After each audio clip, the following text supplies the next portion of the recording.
दोस्तों, मैं राहुल मिश्रा और मैं आप सभी का एक बार फिर से स्वागत करता हूं आपके अपने चैनल माई पाठशाला में और पाठशाला रेलवे एग्जाम में। तो जैसा कि आप सभी को पता है कि ये करंट अफेयर्स रोज सुबह 5 बजे आता है, लेकिन आप में से कई लोग तो इसे दोपहर में भी देख रहे होंगे और कई तो यार रात के 10 बजे तक भी देखते रहते हो। भाई यार, करंट है, इसको प्रॉपर तरीके से इसके नोट्स वगैरह बनाया करो, पीडीएफ आपको मिलती है, वो सारी चीजें तो इसके ऊपर थोड़ा सा काम किया करो और घंटा या 1-2 घंटा आप इसको दिया करो करंट अफेयर्स को। क्योंकि आज की डेट में करंट अफेयर्स एक इंपॉर्टेंट सेक्शन बनता चला जा रहा है और अगर आपने इसे लापरवाही में लिया तो ये कोई भी गेस नहीं कर सकता कि कौन सी न्यूज कब किस तरीके से पूछी जाएगी। तो फिलहाल आज तारीख है 5 मई और एक इंपॉर्टेंट क्वेश्चन आपकी स्क्रीन पर है। इंपॉर्टेंट इसलिए क्योंकि ये किसी भी एग्जाम में पूछा जा सकता है। नासा के पहले मंगल हेलीकॉप्टर का नाम रखने के लिए अभी एक प्रतियोगिता कराई गई थी, जिसमें भारतीय मूल की 17 वर्षीय छात्रा वनिजा रूपानी ने जो नाम दिया था और उसका नाम रखने का जो श्रेय है वो उन्हीं को मिला है। वो नाम क्या है हम लोग जरूर डिस्कस करेंगे, लेकिन उससे पहले रूस से एक न्यूज आ रही है आपके लिए और रूस ने बताया कि वो आर्कटिक एम सैटेलाइट लॉन्च करने वाला है। ये आर्कटिक एम सैटेलाइट क्या है? कुछ समय पहले ईरान ने एक सैटेलाइट लॉन्च किया था नूर नाम का, अभी हाल ही में, और वो मिलिट्री सैटेलाइट था, मिलिट्री इंटेलिजेंस सैटेलाइट था। लेकिन ये जो सैटेलाइट है ये अपने टाइप का पहला आर्कटिक एम उपग्रह सैटेलाइट है और इसका जो मकसद है वो ये है कि जो पोल पर मौसम संबंधी दशाएं होती हैं उनका अध्ययन करना और सभी को जलवायु परिवर्तन के बारे में सक्षम बनाना, ताकि वो अध्ययन कर सकें और समझ सकें कि किस तरीके से जलवायु में परिवर्तन होने वाला है। तो रूस इस साल के अंत तक आर्कटिक जलवायु और पर्यावरण की निगरानी हेतु अपना पहला आर्कटिक एम उपग्रह लॉन्च करेगा। व्लादिमीर कोलिमकोव ने बताया कि यह अब तक का नंबर 1 आर्कटिक एम अंतरिक्ष यान है जो विकसित किया गया है, यानी कि टेक्नोलॉजी के मामले में देखा जाए तो यह अत्याधुनिक है और इसका रेडियो इलेक्ट्रॉनिक परीक्षण किया जा रहा है।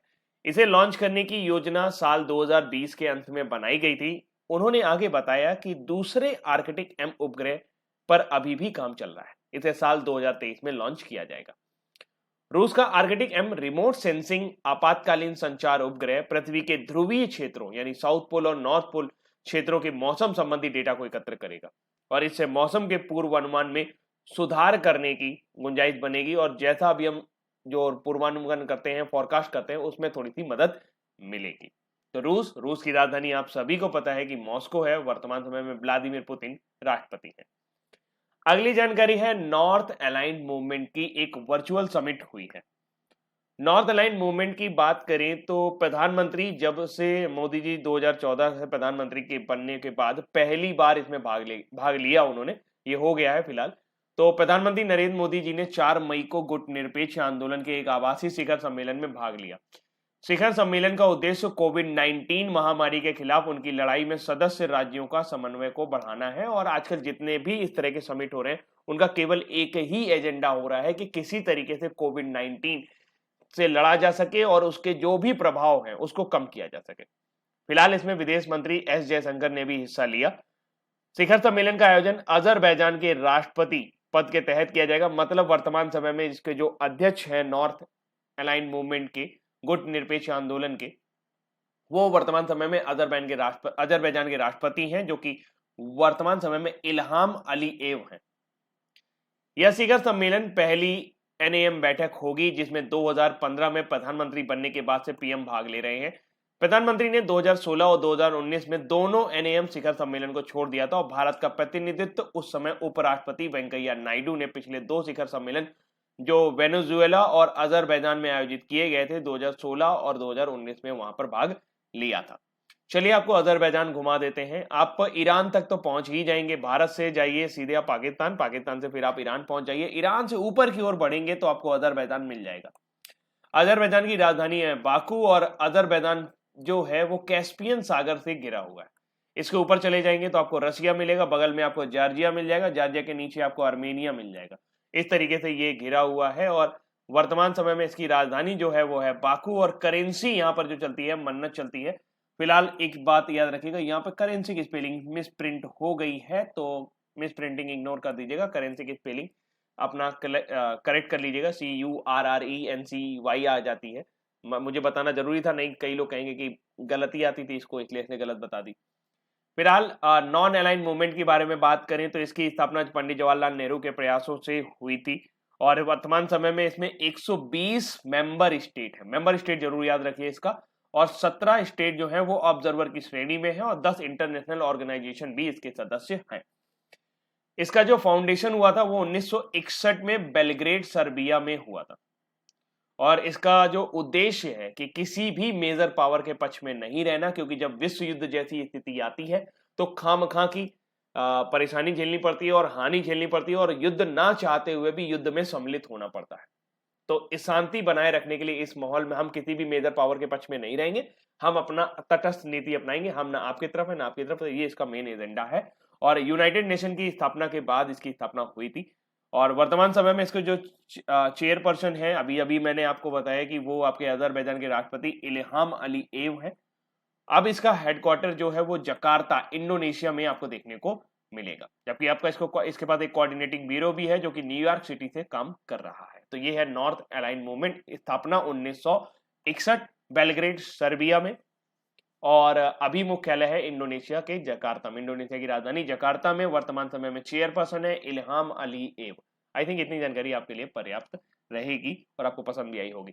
और एक और जानकारी है, लेकिन ये जानकारी देते हुए मुझे बिल्कुल भी अच्छा नहीं लग रहा है, क्योंकि जब भी कोई देश में शहीद होता है तो बहुत खराब लगता है और ऐसे में ही अभी हमारे 5 जवान जो हैं सेना के वो शहीद हो गए हैं। प्रधानमंत्री नरेंद्र मोदी ने जम्मू कश्मीर के हंदवाड़ा में शहीद हुए बहादुर सैनिकों और सुरक्षा कर्मियों को श्रद्धांजलि दी है। उत्तरी कश्मीर में एक इलाका है हंदवाड़ा, वहां पर एक आतंकवादी विरोधी अभियान में एक कर्नल, एक मेजर, एक सब इंस्पेक्टर और 2 अज्ञात आतंकवादी सहित 5 सुरक्षाकर्मी मारे गए हैं। 2 मई 2020 को हंदवाड़ा में एक ऑपरेशन शुरू किया गया था जिसमें खुफिया जानकारी मिली थी कि चंगी मुल गांव के एक घर में आतंकवादी जो है वो नागरिकों को ले गए हैं, वहां पे उनको बंधक बनाए हुए हैं। तो भारतीय सेना और जम्मू कश्मीर पुलिस ने नागरिकों को बचाने के लिए एक संयुक्त अभियान शुरू किया। उत्तरी कश्मीर के कुपवाड़ा में हंदवाड़ा के चंज मुल्ला इलाके में फोर्सेज और आतंकियों के बीच में मुठभेड़ शुरू हो गई। नागरिकों को सफलतापूर्वक निकाल लिया गया था, लेकिन 5 सुरक्षा कर्मियों को अपनी जान गंवानी पड़ गई और 2 आतंकवादी भी मारे गए हैं। मृतक वरिष्ठ सैन्य अधिकारियों की पहचान जम्मू एंड कश्मीर पुलिस के स्पेशल ऑपरेशन ग्रुप के उप निरीक्षक मोहम्मद सागिर काजी, कर्नल आशुतोष शर्मा, मेजर अनु सूद, लांस नाइक राजेश और दिनेश के रूप में इनकी पहचान की गई है और इस ऑपरेशन में एक सैनिक घायल भी हो गया है।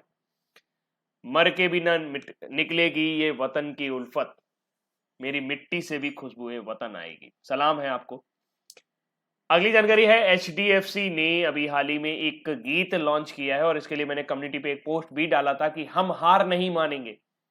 आपको क्या लगता है कि 17 मई को अगर लॉकडाउन खुल जाता है तो उसके बाद स्थितियां नॉर्मल हो जाएंगी? जी नहीं, अब समय वो आ गया है कि हमें कोरोना के साथ रहना सीखना होगा, हमें इससे निपटना होगा। जैसे हम टाइफाइड, पोलियो, हेपेटाइटिस बी, दुनिया भर की बीमारियों के साथ रह रहे हैं, उसी तरह से हमें कोरोना वायरस के साथ भी रहना सीखना होगा और अपना बचाव करना सीखना होगा। इस क्रम में एचडीएफसी ने कोविड-19 महामारी के कारण देश में लागू राष्ट्रव्यापी लॉकडाउन में आशाएं बनाए रखने के लिए, यानी लोगों को मोटिवेट रखने के लिए हम हार नहीं मानेंगे शीर्षक से एक गीत जारी किया है। इसको प्रसून जोशी ने लिखा है जबकि संगीत ए.आर. रहमान द्वारा दिया गया है। साथ ही एचडीएफसी बैंक ने यह घोषणा की है कि इस गाने को जितनी बार सोशल मीडिया के माध्यम से शेयर किया जाएगा उतनी ही बार बैंक पीएम केयर्स फंड में 500 रुपए का योगदान देगा। तो अब भी इस काम में बिना पैसे लगाए योगदान कर सकते हैं, बस इस गीत को शेयर करके। तो हाल फिलहाल हम हार नहीं मानेंगे लिखा गया है प्रसून जोशी द्वारा, संगीत दिया है ए.आर. रहमान ने, सपोर्ट किया है एचडीएफसी ने। एचडीएफसी बैंक में अभी हाल ही में पीपुल्स बैंक ऑफ चाइना ने अपने शेयर बढ़ाए हैं, अपनी इन्वेस्टमेंट बढ़ाई है, जिसकी वजह से वहां पर पीपुल्स बैंक ऑफ चाइना का 1.01% शेयर होल्डिंग हो गई है। ये अभी हाल ही में न्यूज मैंने आपको दी थी। अगली जानकारी पर हम लोग आ जाते हैं और ये है जो तस्वीर आप देख रहे हैं, ये भारतीय मूल की छात्रा है वनीजा रूपानी। इन्होंने नासा के पहले मंगल हेलीकॉप्टर को नाम दिया है, उसका नाम दिया है इंजेन्युटी। इंजेन्युटी का मतलब होता है किसी व्यक्ति का आविष्कारी चित्र। नासा के पहले मंगल हेलीकॉप्टर का नाम रखने का श्रेय भारतीय मूल की 17 वर्षीय छात्रा वनीजा रूपानी को दिया गया है। उन्होंने नासा की नेम द रोवर प्रतियोगिता में अपना निबंध जमा किया। नॉर्थ पोर्ट अलबामा के हाई स्कूल जूनियर की छात्रा रूपानी ने अपने निबंध में हेलीकॉप्टर के लिए इंजेन्युटी का नाम सुझाया और जिसे नासा द्वारा स्वीकार कर लिया गया और फिर उसे नासा के हेड जिम ब्रिंडेस्टाइन द्वारा ट्विटर के जरिए बताया गया कि हाँ हमने वनिजा रूपानी द्वारा दिया गया नाम को सिलेक्ट किया है। नासा ने मार्च 2020 में घोषणा की थी कि अगर मंगल पर जाने के लिए उसके अगले रोवर को परसेवरेंस नाम दिया जाएगा। परसेवरेंस और इंजेन्युटी को जुलाई 2020 में लॉन्च किया जाना है, जिसे फरवरी 2021 पर मंगल पे पहुंचने की संभावना है। इंजेन्युटी किसी दूसरे ग्रह पर संचालित उड़ान का प्रयास करने वाला पहला विमान होगा और ये बहुत बड़ा नहीं है, ये मुश्किल से 1.8 केजी का है और इसको बकायदा ट्रेनिंग दी जा रही है। आप ये समझ सकते हो, इसको बकायदा देखा जा रहा है कि जहां पर जो पृथ्वी का घनत्व है उससे बहुत हल्का है मंगल का वायुमंडल, और ऐसे में वहां पे हेलीकॉप्टर जो उड़ान भरेगा वो किस तरीके से बढ़ेगा, तो इसके लिए बकायदा यहाँ पर पूरा उसका प्रैक्टिस किया जा रहा है। तो ये इंजेन्युटी होगा जो कि पहली बार किसी दूसरे ग्रह पर उड़ने वाला पहला विमान बनने जा रहा है और ये जुलाई में लॉन्च होगा। इसको नाम दिया है वनिजा रूपानी ने। अगली जानकारी है, महाराष्ट्र सरकार की एक अच्छी पहल सामने आई है। उन्होंने सभी नागरिकों को मुफ्त इलाज की सुविधा देने की घोषणा की है। महाराष्ट्र सरकार ने महात्मा ज्योतिबा फूले जन आरोग्य योजना के तहत समूचे राज्य के नागरिकों को शामिल करने का ऐलान किया है। बहुत बढ़िया बात है। घोषणा के अनुसार राज्य की 100% आबादी को, पूरी आबादी को मुफ्त इलाज की सुविधा मुहैया कराई जाएगी। इस घोषणा के साथ ही महाराष्ट्र राज्य के लोगों को मुफ्त और कैशलेस बीमा सुविधा प्रदान करने वाला देश का पहला राज्य बना है। ऐसी सुविधा अगर हर जगह हो जाए, खासकर यूपी और बिहार में थोड़ा सा हो जाए, जहां पर वाकई में कुछ बहुत सारे मतलब अच्छी तरह की सुविधाएं नहीं हैं और जो है भी वो सही ढंग से योजनाएं उन तक पहुंच नहीं पाती हैं, तो ये बहुत अच्छा स्कीम रहेगा। लेकिन फिलहाल महाराष्ट्र ने एक आइडियल प्रस्तुत किया है। मुझे ऐसा लगता है कि आगे आने वाले समय में कई राज्य इसको फॉलो करेंगे। वर्तमान में महात्मा ज्योतिबा फूले जन आरोग्य योजना के तहत राज्य की 85% आबादी को कवर किया जा रहा है। इस नवीनतम घोषणा के साथ योजना में राज्य के शेष 15% लोगों को भी शामिल कर लिया जाएगा। हाल ही में की गई ये घोषणा राज्य सरकार, अर्ध सरकारी कर्मचारियों के साथ साथ सफेद राशन कार्ड धारकों को इस योजना के लिए आवेदन करने में सक्षम बना देती है। योजना के अंतर्गत राज्य में लोग मुफ्त और कैशलेस स्वास्थ्य बीमा का लाभ उठा सकेंगे और उसके लिए उन्हें किसी मेडिक्लेम की जरूरत नहीं पड़ेगी। लेकिन इसका आवेदन करने वाले लोगों के लिए राशन कार्ड और अधिवास प्रमाण पत्र यानी कि निवास प्रमाण पत्र जैसे दस्तावेजों की आवश्यकता होगी। महाराष्ट्र से जुड़ी हुई अन्य खबरों की तरफ मैं आपको ले चलता हूं, जो अभी हाल ही में पिछले कुछ 6 महीनों के दौरान घटी हैं। साइबर सेफ वुमेन पर हिंदी वाले परेशान नहीं होंगे, हिंदी वालों के लिए अलग स्लाइड है, लेकिन हम हिंदी वाले बाद में आप उसमें पढ़ लीजिएगा पीडीएफ डाउनलोड करके। पीडीएफ आपको वीडियो के डिस्क्रिप्शन लिंक में मिल जाएगा, वहां पे आप इसे पढ़ सकते हो। थोड़ा सा मैं यहाँ पे एक्सप्लेन कर देता हूं। साइबर सेफ वुमेन ये एक अभियान था जो महाराष्ट्र सरकार ने स्टेट साइबर पुलिस के माध्यम से शुरू किया था। जो साइबर बुलिंग होती है महिलाओं के साथ जिनके व्हाट्सएप एंड फेसबुक प्रोफाइल पर, उसके खिलाफ ये अभियान चलाया गया था और ये सावित्रीबाई फूले जी के जन्म शताब्दी वर्ष के अवसर पर चलाया गया था। शिवसेना लेड महाराष्ट्र सरकार वर्तमान समय में शिवसेना की है। उद्धव ठाकरे जी मुख्यमंत्री हैं, तो उन्होंने शिव भोजन नाम की एक स्कीम लॉन्च की है। शिव भोजन नाम की स्कीम के जरिए 10 रुपए में एक पूरी शिव भोजन थाली जो है वो गरीबों को प्रोवाइड की जाती है, जिससे उनको खाने में कोई दिक्कत नहीं आएगी। भारत ने Asia Pacific Drosophila research conference पहली बार आयोजित हुआ था, जबकि ये 5वां एडिशन था और पुणे में इसको आयोजित किया गया था। 5वां एडिशन यानी 5वां संस्करण देखने को मिला था द पल्सिस कॉन्क्लेव यानी कि दलहन सम्मेलन, जो कि लोनावाला महाराष्ट्र में आयोजित हुआ था।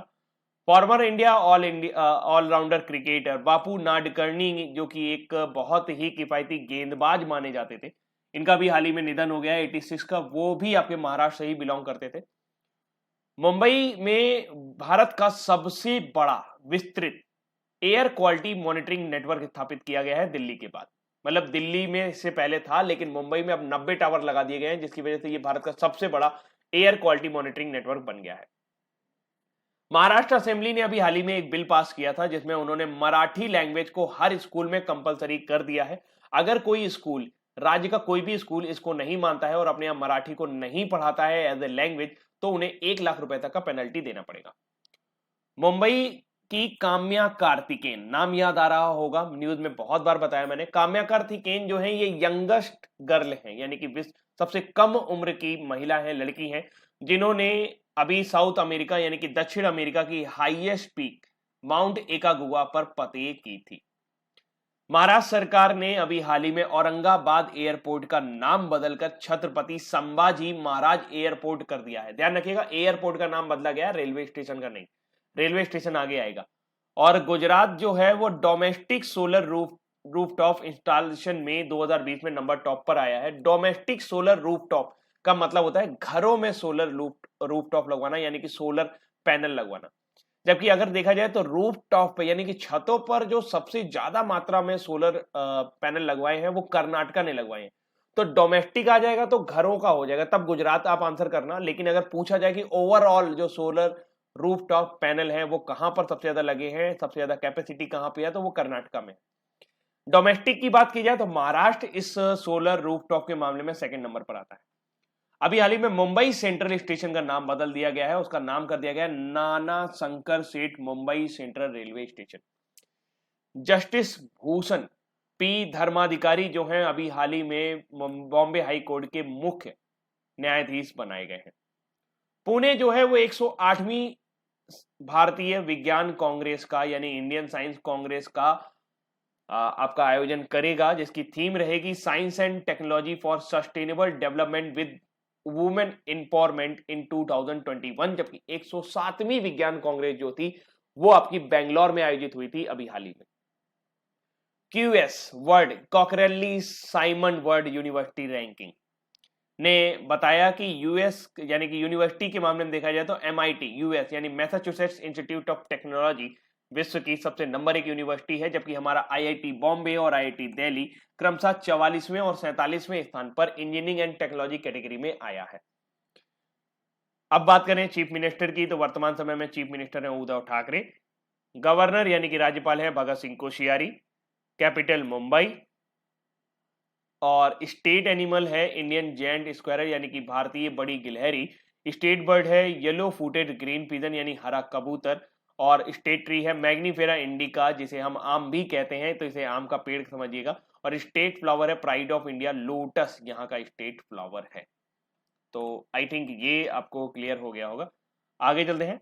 अब बारी है आज हमारे न्यूज फटाफट की। 2 मई को एक इंटरनेशनल एस्ट्रोनॉमी डे सेलिब्रेट किया गया है। और इंटरनेशनल एस्ट्रोनॉमी डे का मतलब होता है अंतरराष्ट्रीय खगोलविद दिवस। ये हर साल 2 बार मनाया जाता है।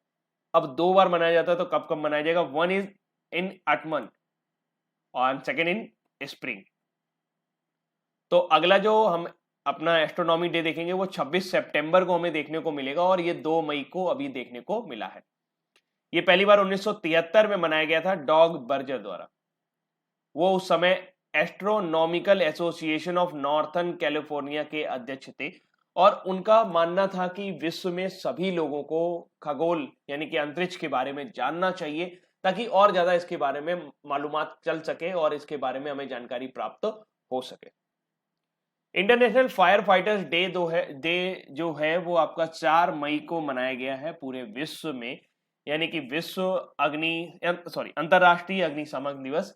तो हर साल 4 मई को विश्व स्तर पर इंटरनेशनल फायर फाइटर्स डे यानी अंतरराष्ट्रीय अग्निशमन दिवस मनाया जाता है। इस दिन को वर्ष 1999 से लगातार अग्निशामकों के बलिदानों को चिन्हित और उन्हें सम्मानित करने के लिए मनाया जा रहा है, जो समुदाय और पर्यावरण को सुरक्षित करने के लिए यथासंभव प्रयास करते हैं। इस दिन की शुरुआत 2 दिसंबर 1998 को ऑस्ट्रेलिया की झाड़ी में आग लगने के दौरान हुई थी और जिसमें 5 अग्निशामकों की मौत हो गई थी। तो फिलहाल इंटरनेशनल फायर फाइटर डे 4 मई को। अब बारी है आज के हमारे वन लाइनर की।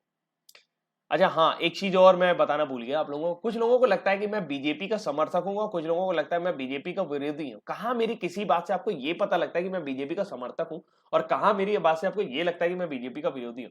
भैया मैं एनएएम हूँ, नॉन अलाइंड मूवमेंट तथास्तु। मेरे को किसी से कोई मतलब नहीं है। जो सही आदमी होगा, जो सही काम करेगा, मैं उसके पक्ष में रहता हूँ। वो कोई भी हो, मुझे उससे कोई पता नहीं है, कोई मतलब नहीं है, क्योंकि पढ़ा लिखा आदमी हूँ। आराम से सबके थोड़ी थोड़ी पॉलिटिक्स भी समझ में आती है और थोड़ी थोड़ी ये भी समझ में आता है कि हर आदमी अपने स्वार्थ के लिए काम कर रहा है। तो फिलहाल अपने दिमाग से ये निकाल दें। कई सारे लोग सोचते हैं कि मैं भाजपा का समर्थक हूं या किसी पर्टिकुलर पार्टी का समर्थक हूं। ऐसा कुछ भी नहीं है, मैं किसी का समर्थक नहीं हूं। किस देश के पास एनएएम 2020 की अध्यक्षता है? तो वो है अजरबैजान।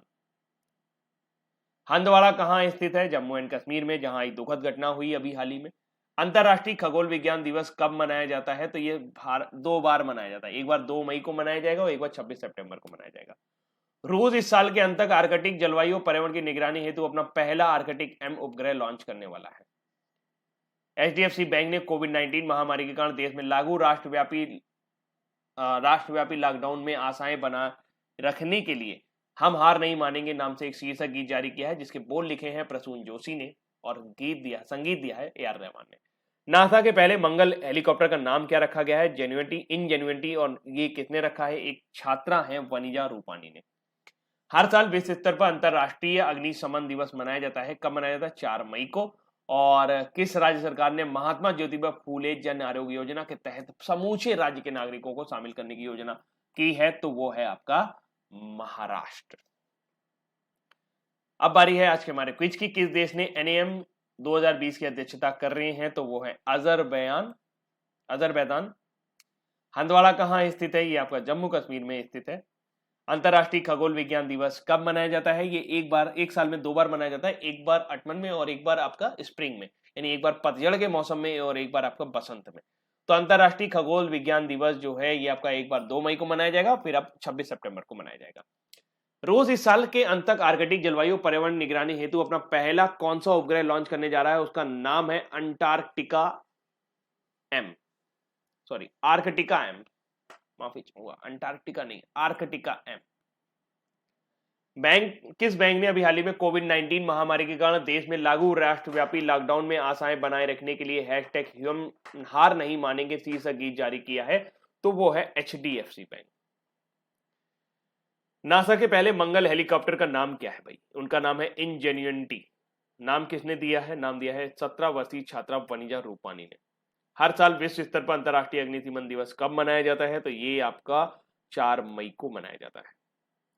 किस राज्य सरकार ने महात्मा ज्योतिबा फूले जन आरोग्य योजना के तहत समूचे राज्य के नागरिकों को कवर किया है? उनको मेडिक्लेम पॉलिसी की तरीके उनको बीमा कवर दिया जाएगा और कैशलेस इलाज की सुविधा दी जाएगी, तो वो है महाराष्ट्र। तो दोस्तों ये थे आज के हमारे current affair, important current affair. तो इसको आपने देख लिया होगा, अगर अभी नहीं समझ में आया तो एक बार और देख लीजिएगा, वीडियो आप डाउनलोड भी कर सकते हो। और फिलहाल अभी के लिए इतना ही रखता हूँ। हाँ, एक छोटी सी गुजारिश है आप सभी के, वीडियो को भाई शेयर कर दिया करो व्हाट्सएप एंड फेसबुक पे। आपको अच्छा लगता है कि ये आपका करंट अफेयर है, रोज आप यहाँ पे पढ़ते हो, रोज सारी चीजें आप यहाँ पे देखते हो, फिर भी आप नहीं चाहते कि क्या इसके व्यू बढ़े? क्या आप नहीं चाहते कि आपको लगे कि आप बताओ कि नहीं यार इनसे तो मैं भी करंट अफेयर पढ़ता हूं, तो मैं भी ऐसा कुछ चाहता हूं भाई, ऐसा कुछ करो थोड़ी सा। अगर आपका सपोर्ट मिल जाएगा तो मैं काफी मेहनत करने की कोशिश कर रहा हूं, मैं अपनी तरफ से पूरा 100% एफर्ट देने की कोशिश करता हूं, लेकिन कहीं ना कहीं मुझे आपकी तरफ से थोड़ा एफर्ट नजर नहीं आता है और इसके लिए मैं थोड़ा सा दुखी रहता हूं। लेकिन फिलहाल टेक केयर, आप अपना ख्याल रखिएगा। अभी के लिए इतना ही। Thank you so much, bye bye.